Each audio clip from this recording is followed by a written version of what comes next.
King Philip II forcefully opened the doors to his son's bedroom on his own. He entered not as a father, but as a general commanding an assault, fully dressed in battle armor. Prince Don Carlos, the heir to the most powerful empire in the world, was abruptly awakened to find his room filled with armed guards, with his father standing at the forefront. The king's expression was one of icy resolve, and his eyes were impossible to read behind the steel visor. In that chilling, heart-stopping moment, the prince realized this wasn't just a lecture. It wasn't a punishment either. This was an arrest. The man who had given him life had come to take away his freedom, and the king's duty was about to destroy a father's love. This moment of betrayal within the family would resonate throughout the courts of Europe. But how did it end up like this? To grasp how a king could turn into the jailer of his only son and heir, we need to go back to the very start, to a royal birth that was viewed as both a divine miracle and a dreadful hidden curse. Before we dive into our story, I encourage you to subscribe to the channel. It's the best way to stay connected for all our future journeys into the forgotten parts of history. Before Don Carlos even took his first breath, he was already trapped, a prisoner of his own lineage. It was the year 1545, and inside the Spanish royal palace, courtiers buzzed with excitement over the anticipated heir. However, behind the scenes, the royal doctors exchanged concerned looks. They realized something the jubilant nobles did not see. This child emerged from a lineage so tightly woven, so obsessively maintained that it had turned toxic. To the Habsburgs, purity meant something specific. Carlos had just 6 great-great-grandparents. A typical person, by contrast, would have 16. Take a moment to consider that. 10 of his ancestors had been eliminated over generations due to uncles marrying nieces and first cousins marrying each other, all in the pursuit of preserving the royal bloodline from outside influences. The family tree wasn't just branching, it was suffocating itself. The court scribes documented his birth with elegant quills and golden ink, yet they couldn't capture the unseen scars embedded in his very being. When Carlos finally entered the world on July 8, 1545, the midwives quickly noticed that his head had a strange shape and his cries were weaker than expected. But he was alive, and he was a boy, and that was enough reason to celebrate. His mother, Maria Manuela of Portugal, held him just once. At barely 17, she was worn out from a harsh delivery that had torn her apart inside. Within hours, the fever took hold. While the court reveled in the birth of an heir, Maria's skin burned like parchment.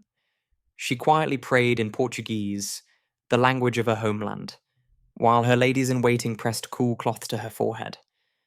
4 days, that's all she had left. Just 4 days to be a mother before the infection took her away. The same bells that had chimed for Carlos's birth were now ringing for Maria's funeral.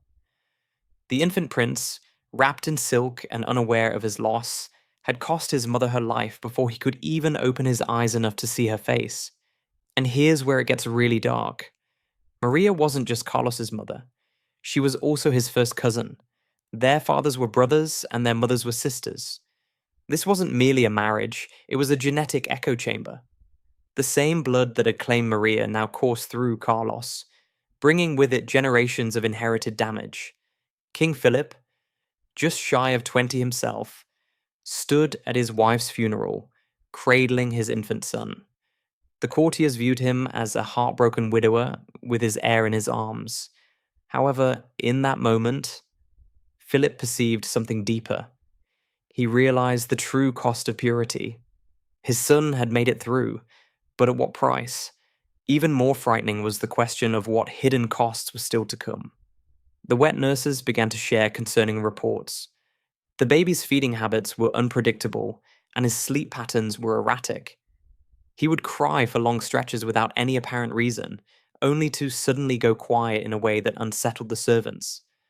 One nurse claimed she witnessed him stop breathing completely for nearly a minute before he gasped back to life, like someone emerging from drowning.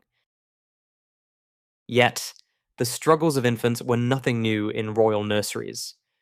The court doctors reassured Philip that the boy would grow up to be strong. After all, He had the blood of emperors and conquistadors who had claimed vast territories for Spain. Surely that heritage would lead to greatness. They had no clue how mistaken they were. The blood of emperors was actually part of the problem.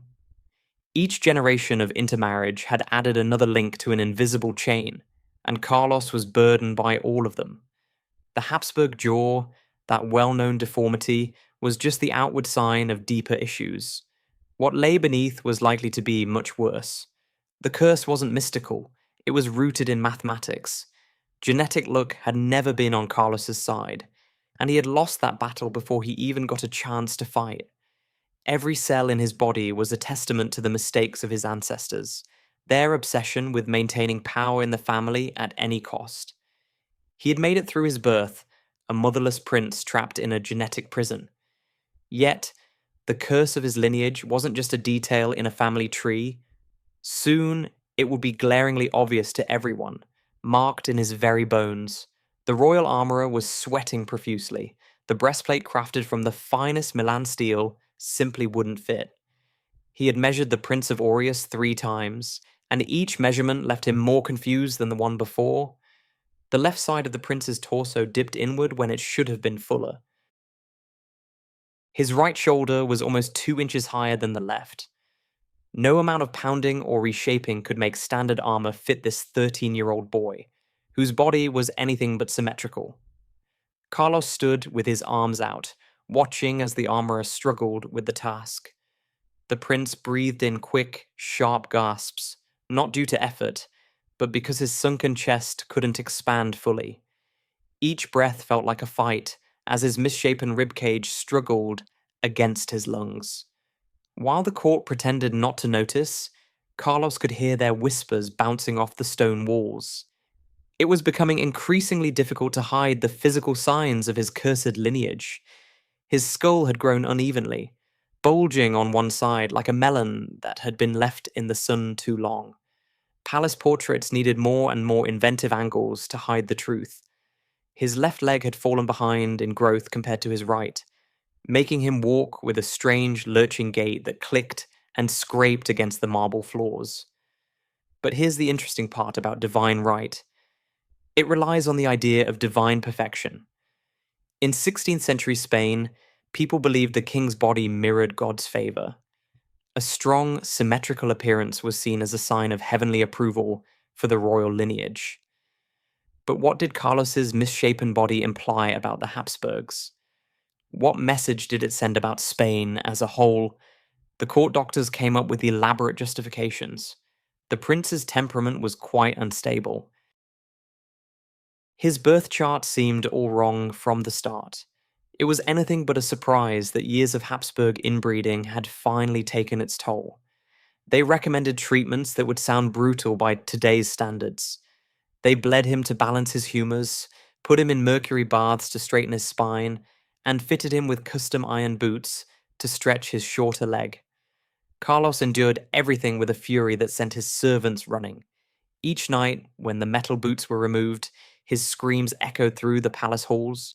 It wasn't just the pain, it was the rage at his body's failure. He was meant to be flawless. He was destined to be king. The royal tutors reported even more concerning signs. The prince's focus seemed to drift constantly.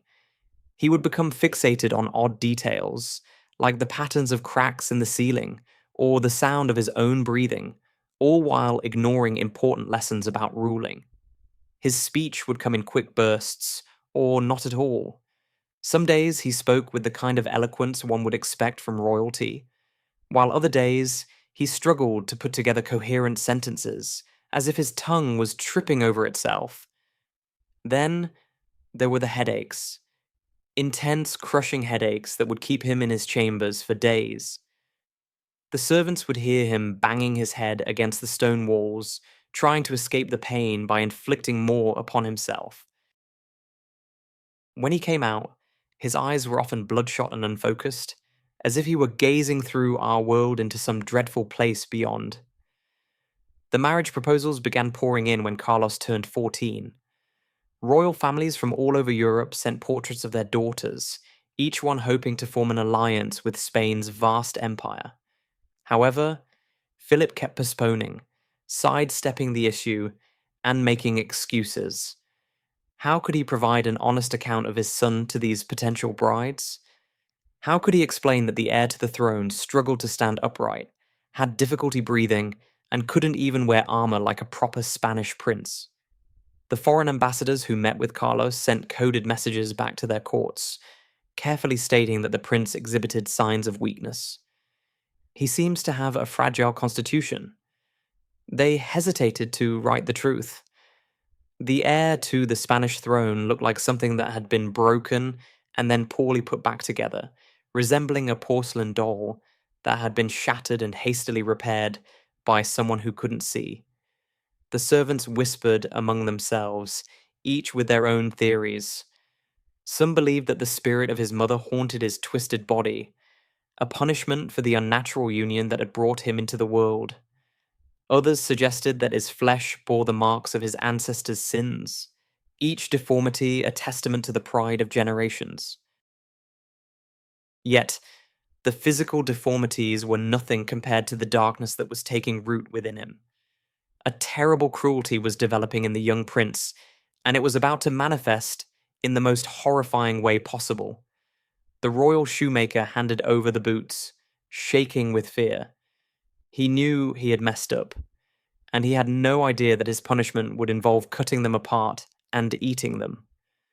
What began as a routine fitting in Carlos's chambers quickly spiraled out of control. The craftsman had spent weeks creating these boots, which were tailored for the prince's shorter leg. However, when Carlos slipped them on, the left boot pinched just enough to trigger a fit of rage, turning the elegant room into a scene of utter humiliation. "Eat them," Carlos ordered, his voice eerily calm. The shoemaker chuckled nervously, convinced he must have misheard. But the prince's bloodshot, unfocused eyes showed no sign of humor. "Cut them into pieces and eat them." The court watched in horrified silence as the shoemaker, tears streaming down his face, took his crafting knife to the leather. The sound of cutting echoed through the room, with slow, careful slices through the material he had spent weeks perfecting. Then came the worst noise, the crunching of someone chewing. It was the forced, rhythmic sound of a man eating his own livelihood while a 17-year-old prince looked on with satisfaction. But this is where it gets truly unsettling. This wasn't just a one-time thing, it was part of a larger pattern. The stories from the palace kitchens made even seasoned soldiers pale with fear. Carlos had developed a disturbing fascination with watching animals die. It wasn't about hunting, which could be seen as noble, or even butchering, which was necessary. He craved to witness suffering. He would have live rabbits brought to his chambers, only to roast them alive over his fireplace, timing how long their screams would last. The servants responsible for cleaning his rooms would often discover the charred remnants arranged in meticulous patterns, resembling some twisted form of art. One young page foolishly laughed at the prince's limp, and Carlos caught the sound. He was always aware of the ridicule, whether it was real or just in his head. That night, the boy awoke to see the prince looming over him, wielding a poker from the fireplace that glowed an eerie orange in the darkness. The only thing that spared him was Carlos's own deformed body, which caused him to lose his balance as he swung the poker, allowing the page to escape, screaming down the corridor. The situation was becoming increasingly difficult to manage. During a meeting with Portuguese dignitaries, Carlos abruptly seized a knife from the dinner table and pressed it against an ambassador's throat, insisting that he acknowledge Portugal's inferiority to Spain. The man's careful diplomatic training fell apart as he felt the blade against his skin and saw the wild excitement in the prince's eyes. King Philip had to step in personally, speaking softly to his son, trying to persuade him to lower the weapon as one would calm a rabid dog. However, what truly terrified the court wasn't just the threat of violence, it was the calculating mind behind it. Carlos wasn't just acting out of madness, he was clever in his cruelty. He understood exactly who he could torment without facing any repercussions. He targeted servants, craftsmen, and anyone lacking the political power to fight back. When high-ranking nobles were around, he could easily play the role of a troubled but manageable prince. As soon as they left, the facade fell away. The court doctors started to explain things. They said the prince's unstable humors caused his extreme behavior. His misshapen skull was pressing on his brain, leading to violent outbursts. But even they privately questioned if something more sinister was going on. Was his madness a result of his physical issues? Or was there a deeper evil within him that would have surfaced no matter how perfect his body was? His father Philip tried everything possible. They brought in priests to pray for Carlos. The brightest minds in Europe were consulted for solutions. They set up complex routines to try and control the prince's worst tendencies, but nothing seemed to work. In fact, their efforts to restrain him only seemed to fuel his creativity and cruelty. The servants came up with a detailed warning system. As Carlos's footsteps echoed down the hallways, the news of his approach spread quickly. Chambermaids would drop what they were doing. Kitchen boys would sneak into the pantries to hide. Even the guards would find reasons to be somewhere else. The heir to the throne had turned into a figure everyone feared. A prince like this, full of instability, posed a danger, but he could be controlled, kept in check. That was the case until his father dealt him a psychological blow that was incredibly personal and deeply humiliating, setting Carlos's anger ablaze. Every man in the Spanish court gazed at the new queen, Elizabeth of Valois, with admiration. But Prince Carlos looked at her with something entirely different. A seething resentment from a man who felt something precious had been taken from him. The betrayal was a brilliant example of political strategy. At first, Elizabeth was promised to Carlos as part of a peace agreement between Spain and France. For months, the young prince had studied her portrait, memorizing every feature of the beautiful French princess who was meant to be his bride. For the first time in his troubled life, something pure had been offered to him, something that would belong solely to him. But Philip had different ideas. Recently widowed, the king believed Spain needed a queen more than it needed a future princess. In a shocking turn of events that stunned European courts, Philip married Elizabeth himself. The father took what had been promised to the son, executing it with the cold precision of a chess master capturing a queen. The wedding day was a painful spectacle. Carlos was forced to attend, dressed in specially tailored clothes that concealed his deformities, while he watched his father marry the woman he had hoped to claim. Elizabeth shone with youth and grace, everything Carlos could never be. As she recited her vows to Philip, Carlos could only see it as a theft. Every word she said to his father felt like it was directed at him. Here's the hardest part. Elizabeth was genuinely nice to him. She showed Carlos real warmth, maybe out of pity or maybe because of guilt. She called him dear cousin and made sure to include him in court events. But her kindness only hurt him more. Each smile she gave was a painful reminder of what he had lost. Every moment of her gentleness emphasized what he could never have. The court witnessed this emotional torment unfold every day.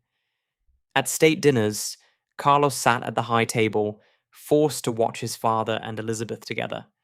He saw how Philip's hand rested possessively on hers, and listened to their quiet conversations in French, a language that was tough for Carlos because of his speech difficulties.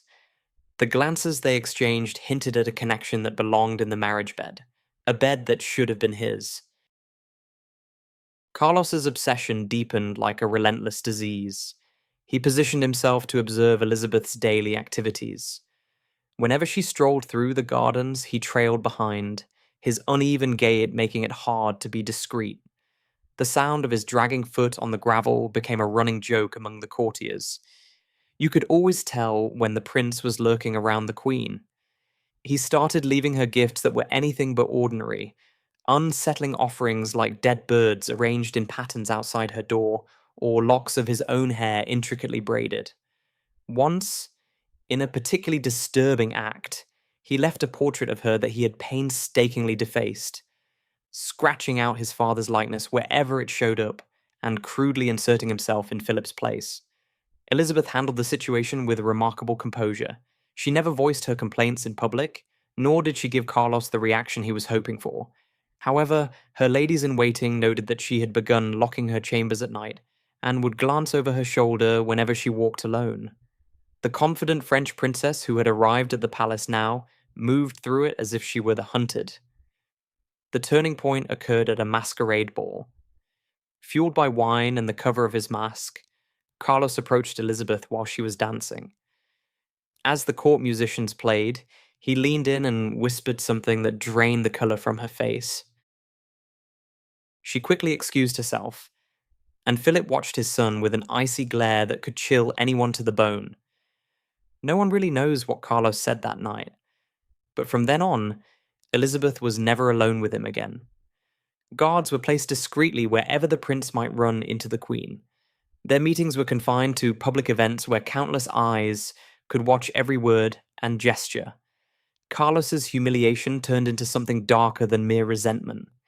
He started telling anyone who would hear that his father had taken away his life, his future, and his very purpose. His rants became more aggressive and more specific, as he talked about revenge, justice, and reclaiming what he believed was rightfully his. His mind, already a powder keg of resentment and paranoia, was now ready to explode. It would only take a small trigger to set it off, and that trigger came in the form of a simple staircase. In 1562, Don Carlos chased after a servant girl down a stone staircase but never caught her. Instead, his flawed body let him down, and he fell. The girl's only crime was that she had seen him without his specially made shoes, exposing his twisted foot in all its raw deformity. Her shocked gasp had ignited his fury. She dashed down the narrow service stairs while Carlos stumbled after her, his uneven gait turning dangerous intent into a clumsy chase. His stronger leg tried to make up for the weakness of the other one, and his oddly shaped head threw him off balance. Witnesses described how he seemed to hang in the air for a brief moment, arms flailing wildly before gravity took over. The sound of his head hitting the stone floor echoed through the palace like a grim warning. Then there was silence. For 3 days, Carlos remained unconscious. His skull was fractured, the already misshapen bone now cracked like an eggshell. Fluid leaked from his ears, and his breathing came in harsh gasps that sounded like death drawing near. Philip called upon every physician in Spain, offering vast sums for anyone who could save his heir. The doctors tried everything their limited medieval knowledge could offer. They bled him until his sheets were drenched in red, applied mixtures of ground beetles and mercury, and prayed over him in Latin, Greek, and Hebrew. But nothing seemed to work. The prince's fever soared until his skin felt like parchment on the verge of catching fire. Then, Dr. Pinter had a radical solution in mind: trepanation. They would drill into the skull to release the evil humors trapped inside. Although the procedure often led to death rather than healing, Carlos was already dying. Desperate, Philip agreed to it. The surgery was scheduled for midnight, as the physicians believed the moon's position would help with recovery. They cleared out everyone from Carlos's chamber, leaving only the medical team and 2 strong men to hold the prince still if he woke up during the surgery. The sound of the drill biting into bone echoed through the palace walls. Later, servants claimed they heard that grinding and scraping noise in their nightmares for years. The haunting penetration of skull. Here's the truly terrifying part. Carlos did wake up. In the middle of the procedure, his eyes suddenly opened. The doctors later noted that he didn't scream. Instead, he just stared at the ceiling, fully aware as they drilled into his skull, his lips moving as if he was either praying or cursing. Strong men had to hold his arms down as his body thrashed, resisting the restraints while the surgeon continued his grim task. When the skull finally cracked, the sound of pressure being released was unmistakable, a wet sucking noise as trapped blood and fluid poured out. The surgeon then placed a silver tube to keep the opening clear for the poison to drain. For 2 weeks, Carlos lay there with a hole in his head, oscillating between consciousness and delirium. In his fevered dreams, he raved about Elizabeth, his father, and conspiracies that may have been real or just figments of his imagination. He talked to people who weren't there and had conversations with his deceased mother in Portuguese that he had never learned. The doctors took notes, trying to differentiate between feverish ramblings and genuine confessions. Then, miraculously, the fever subsided. Carlos's eyes became clear. He recognized faces, spoke clearly, and even managed to eat solid food. The court celebrated. The crisis had been averted. God had shown mercy to the Spanish throne. However, something essential had shifted. The Carlos who emerged from that ordeal was not the same as the one who had fallen ill. The physical trauma had altered something in his already fragile mind. Where there had once been cruelty mixed with shrewdness, now there was just unrestrained, chaotic madness. He became increasingly convinced that everyone was conspiring against him. To be safe, he would test his food for poison, insisting that his servants try everything before him. He even started sleeping with weapons tucked under his pillow. Additionally, he began keeping a list of people he suspected were enemies, along with detailed plans for how he would punish them once he ascended to the throne. Most chilling of all, his conversations about his father shifted. Instead of the previous resentment directed at Elizabeth, he spoke with a colder, more calculating demeanor. He would pose hypothetical questions to foreign ambassadors, asking what might happen if a prince needed to dethrone an unfit king, or how other nations managed succession when a monarch had lost divine favor. The person emerging from that sickbed was no longer just a cruel boy or a jilted lover. It was a disturbed and frantic individual who was now openly discussing the idea of killing his own father. King Philip was paying close attention. He sat in his large, dimly lit study, holding a letter in his hand. This letter was a report from a spy, and it confirmed his worst fears. His son, the heir to the throne, was plotting treason. The letter outlined Carlos's recent meeting with Don Juan of Austria, who was Philip's half-brother. The prince had suggested escaping to the Netherlands, a place where Spanish authority was already under threat from rebellion. He intended to position himself as an alternative to his father, presenting himself as a liberator who would offer the freedoms that Philip withheld. Enemies of the Spanish Empire would rally around him, leading to civil war. Philip placed the letter down, his hands shaking only slightly. The walls were covered with maps showing the vast territories of his empire, which stretched from the Americas all the way to the Philippines, all unified by the unyielding strength of the Spanish crown. One reckless prince could bring it all crashing down.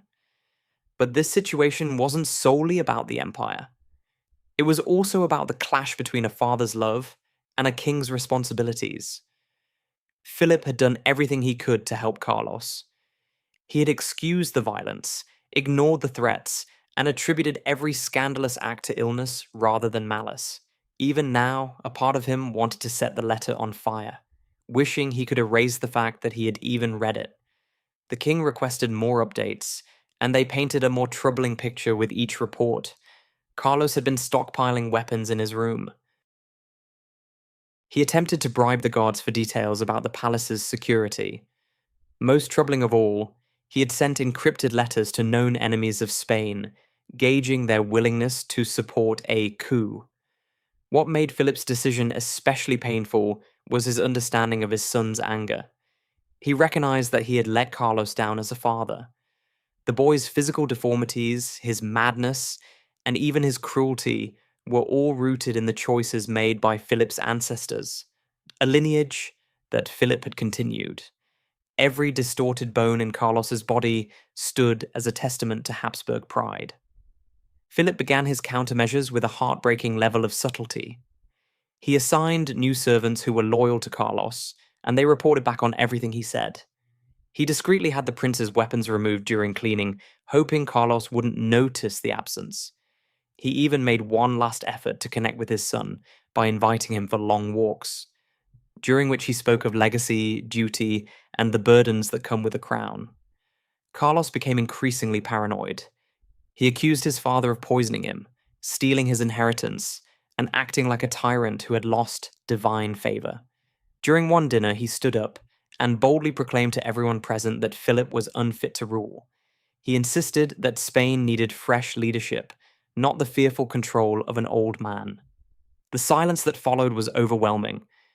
Given the international circumstances, there was no time to waste. Philip's spies report that foreign courts were observing and waiting for the right moment. If Carlos were to escape Spain and present himself as a wronged prince seeking justice, he would undoubtedly gain support. The French would likely use him against Spain, and the Protestants in the Netherlands would rally around him. The carefully maintained order in Europe was on the brink of war. Philip started sending out letters, many of them, to all the key courts across Europe. These weren't threats or commands, but rather thoughtful explanations. He described Carlos's illness in ambiguous yet damaging ways. He talked about the heavy burden of fatherhood and the king's dreadful responsibilities. He was laying the groundwork, making sure that when he took action, the world would be on his side. The tipping point arrived in January 1568. Carlos had called together his most trusted aides and shared his plan to escape within days. He intended to head to Italy first, then proceed to the Netherlands. He had assurances of safe passage and offers of backing. In his delusion, he genuinely believed he could return leading an army to reclaim what was rightfully his. One of Philip's trusted servants was actually a spy. Within just a few hours, the king learned everything he needed to know. That night, Philip made a crucial decision. He summoned his armor, not for a ceremonial event, but for real battle. His advisors were bewildered. There was no enemy at the gates and no uprising to suppress. However, Philip understood the true threat. The enemy was within his own household. It was his blood, his own failure, his son. As he fastened each piece of armor, Philip underwent a transformation. With every buckle secured, the father he once was faded away. What was left was the King of Spain, the defender of the faith, and the protector of an empire that could not succumb to madness. The decision was clear: duty over family, the kingdom over his son. On the night of January 18th, 1568, King Philip II called for his armor, not to engage in battle, but to walk through the quiet halls of the palace and confront his own child. A doctor leaned in close to the prison door and heard the prince muttering to himself. He said, "I'm rotting away, and they're just letting me do it." 6 months had gone by since his arrest. Carlos had been moved to a tower room, which, while technically comfortable and furnished like a prince's quarters, was still a prison. The windows were barred, and the door was locked from the outside. Gradually, the heir to the Spanish throne was deteriorating, even though he was still alive. His physical decline was shocking. Without any exercise, Carlos's already frail body started to waste away. His shorter leg, no longer under any strain, shrank even more. Bed sores developed where his twisted spine pressed against the mattress. But the most devastating decline was in his mind. The isolation fed his paranoia until he started to question what was real. He would have chats with unseen guests. Servants bringing food said he would set the table for people who weren't actually there. His deceased mother, former Spanish kings, and even various versions of himself. He would shout at these apparitions, beg them for answers, and hold full council meetings with nothing but empty space around him. The smell grew intolerable. Carlos refused to wash, convinced that the water was tainted. His chamber pot would go unemptied for days because he thought the servants were stealing his waste for dark rituals. Sores on his scalp, possibly from an old injury or from neglect, constantly oozed. The stench of decay would announce any visitor long before they arrived. But here's the most chilling part. Philip was aware. The king got daily updates on his son's state. He read about the infected sores, the wild conversations with imagined figures, and the slow change of a prince into something nearly unrecognizable. Yet, he did nothing. No doctors were sent, and no treatments were approved. Carlos was allowed to decay, just as he had said. The prince's moments of clarity might have been even more painful than his madness. He would suddenly grasp where he was and what was happening to him. In those instances, he would write desperate letters to his father, switching between pleading for forgiveness and issuing threats. Philip saved every letter, but never replied. The silence felt harsher than any kind of torture. By July, Carlos could hardly walk at all. His muscles had deteriorated significantly, and his skin hung loosely on his misshapen bones like a poorly fitting garment. Servants noted that he would drag himself across the floor instead of asking for assistance, leaving bloody trails from the sores on his knees. Even in his madness, his pride wouldn't allow him to show any sign of weakness. He developed a fixation on ice.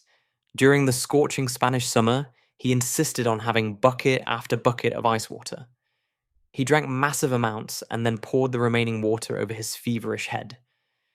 Physicians who weren't permitted to treat him speculated that he was trying to cool the fire in his brain to freeze out the madness that had taken hold of him.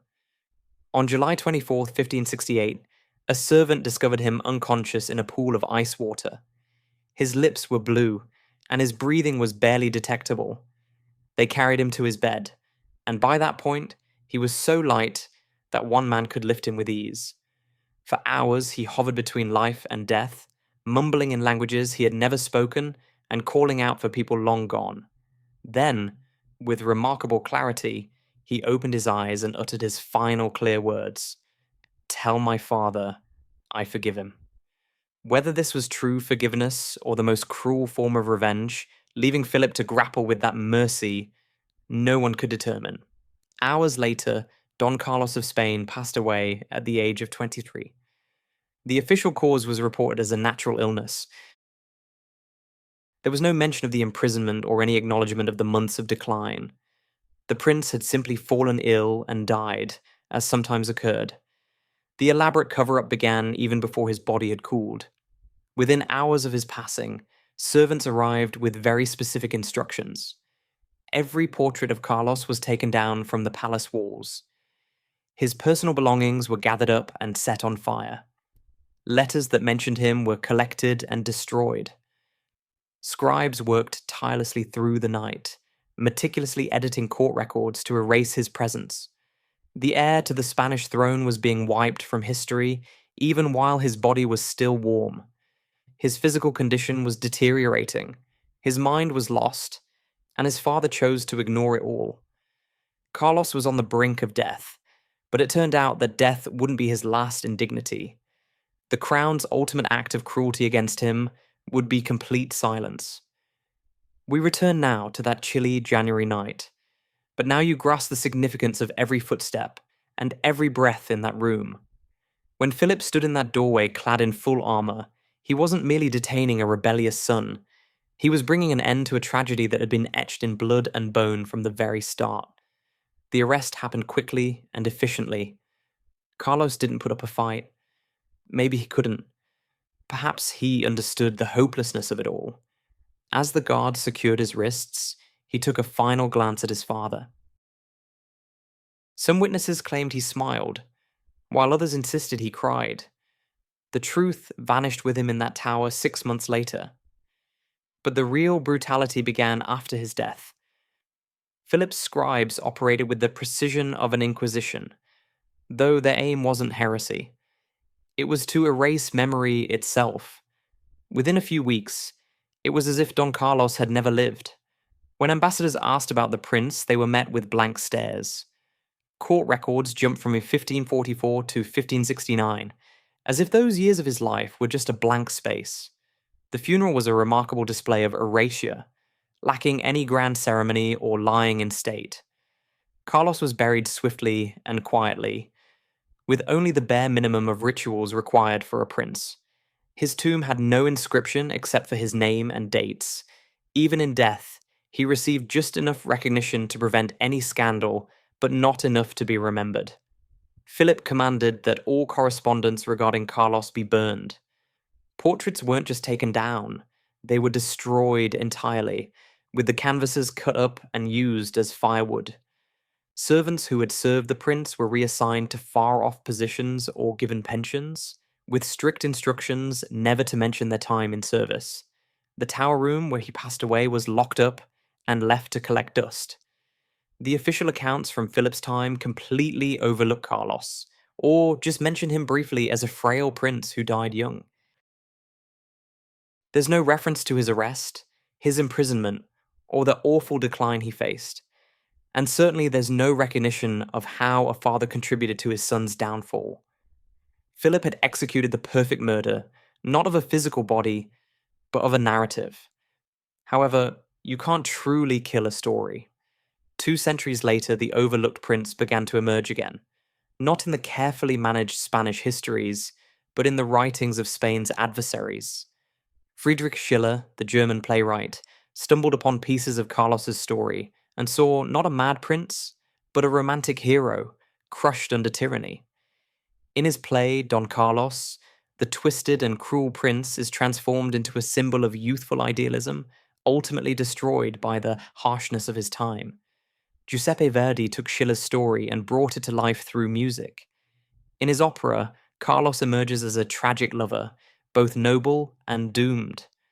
The monstrous figure who made shoemakers consume leather, who roasted rabbits alive, and who plotted against his father, all of that disappeared. Instead, we find a romantic martyr, a victim of political necessity and cruel fate. The irony here is striking. Philip won every battle. He maintained his empire, controlled the narrative, and erased the shame of his son from history. Yet, in doing so, he created a void that artists filled with their own interpretations. The real Carlos, both physically and mentally twisted, has been forgotten. Meanwhile, the fictional Carlos, who is both beautiful and tragic, has achieved immortality. Even today, in opera houses around the globe, audiences are moved to tears as tenor voices rise through Verdi's arias.